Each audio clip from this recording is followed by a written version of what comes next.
Hello everyone, and I'm back with another video of Leviathan Warships, and I quite like this game, as you can tell. This is again a multiplayer match. My friend Imperial Noob is the host. He's the one who chose the map. As you can see, I have a fairly balanced setup here. Nothing very long range. I have an Atlas with a few railguns, um, Cowsers and a Pegasus rocket launcher. The Atlas doesn't have shields, though all ships have heavy armor. My other two bully cruisers are fairly lightly armored, not lightly armored, like armed. So they have like Cowsers mainly and beam guns. The Scout, as you saw there, was just with a shield and a Cowser. The Atlas and Dreadnought are both kitted for fairly long range engagements with railguns and artillery lined up on one side. Both of them have one side which is left unprotected, so that's another interesting thing to note. Um, so he's probably taken a leaf out of my book and used the strategy that I used with in my last game on the passage map. So he's presenting one side of both ships, which is armed, and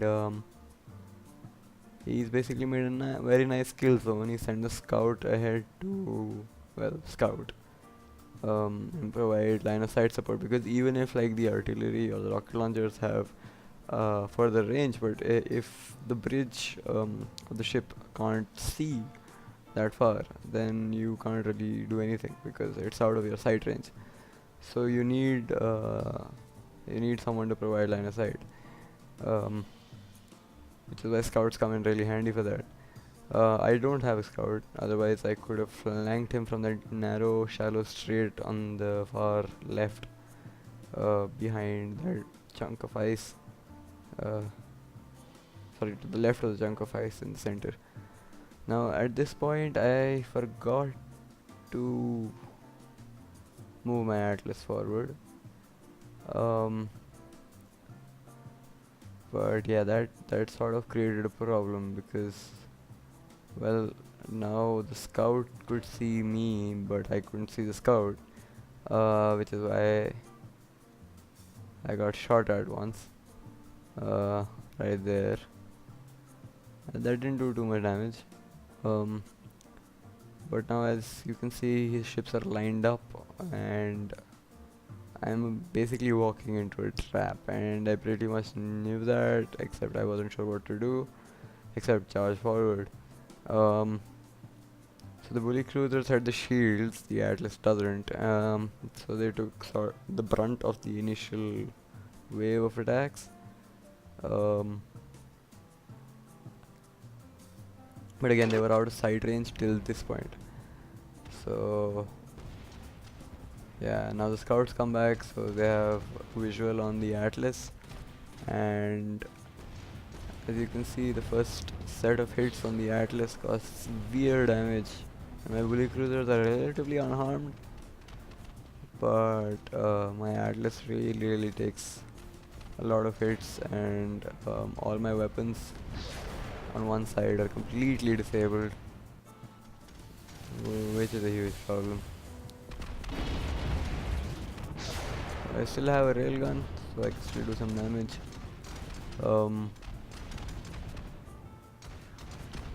Now basically I realize that his Atlas has one side blind, so I try to slip one bully cruiser there, and I also realize what he's doing with his dreadnought, so I had to send the other bully cruiser back because I also realized that my Atlas is sort of dying.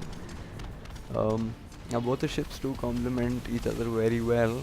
You'll see that further in a few turns, but basically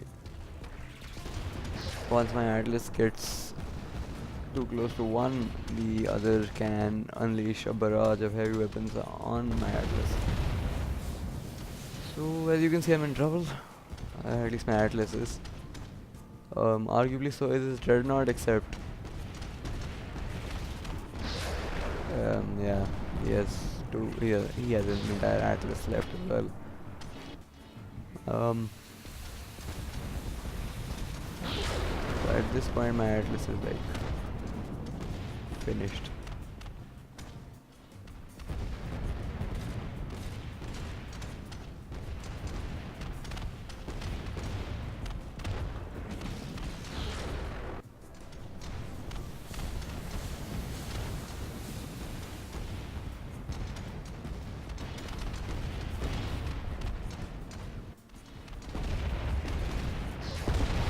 There, as you, this is what I was talking about both the dreadnought and his atlas, you know, complementing each other very very well.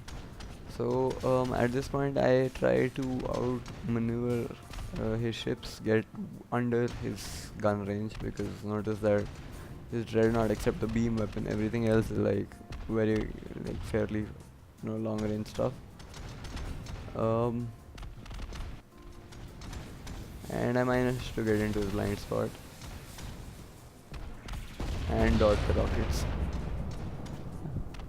So there, as you can see, his dreadnought has been vanquished, and now he managed to you know get caught up in the ice and ground himself. So it's sort of won automatically. So thanks for watching.